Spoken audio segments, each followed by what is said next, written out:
medyo late man yung announcement na ito sa inyo, pero nais kong malaman ang bawat isa na kami po ni Kuya Jarwin ninyo ay pansamantala muna uuwi ng probinsya. So, ito po ay biglaan. Para kay Kuya Jarwin nyo, hindi ito biglaan. Pero para sa akin, ito po ay biglaan. No, pero hinihingi namin yung pag-unawa. Pero sinabi ko naman kay Pastor Ana na kami po ay may pagbalik pa. So, dahil sa sitwasyon po namin ngayon, maliban sa akin, financially, no, dahil nag-decision, ito po para clarify din kung ano yung reason, kasi baka yung point lang na reason dahil nga ako ay buntis. So, ang pinakauna po kasi talaga na reason bakit ko kami uuwi, dapat po talaga ay si Kuya Jarwin ninyo. At ako po ay maiiwan. Kasi yung decision na ito po ay napag-decision na ng family na hindi pa ako buntis.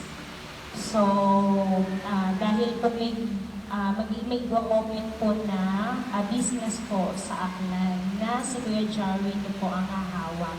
So, family business po nila ito. So, ang originally kasi po na plan ay ako po ay maiiwan. But, ang nakakalungkot lang dahil ako po ay maisasama dahil wala rin po akong choice sa sitwasyon na meron kami ngayon. Ayaw man din po namin na, lalo na po ako, no? So, hindi rin ako naging handa sa naging decision na ito. So, hinihingi ko na lang din po yung panalangin ninyo, lalo, at ito po ay sa Tuesday. So, ang flight po namin ay August 18 po ng alas 4. Medyo saglit lang po, no. So, dapat sana ay last week, pero dahil sa pagbubuntis ko na hindi siya naging maganda yung result, no, ay na-cancel po siya. Pero ito po ay final na sa Tuesday dahil bigyan na din po ako ng permission po ng OB ko to travel. Pero medyo po, ako po medyo may konting takot sa travel kahit po may permission po ng OB sa kadahilanan po na hindi po ako nagpa-ultrasound. So, bakit nga po na-cancel? So, si baby po ay may chronic hemorrhage sa loob. So, kaya po hindi niyo po kami nakita mag-asawa since last week dahil po full bed rest po ako. Dahil there's a chance na mag-bleed po ako. So, si baby ay merong blood inside, hindi siya sa outside. So, yun yung iningatan namin na hindi magkaroon outside kasi there's a time na pwede kung magkaroon yun, mag-bleed ako.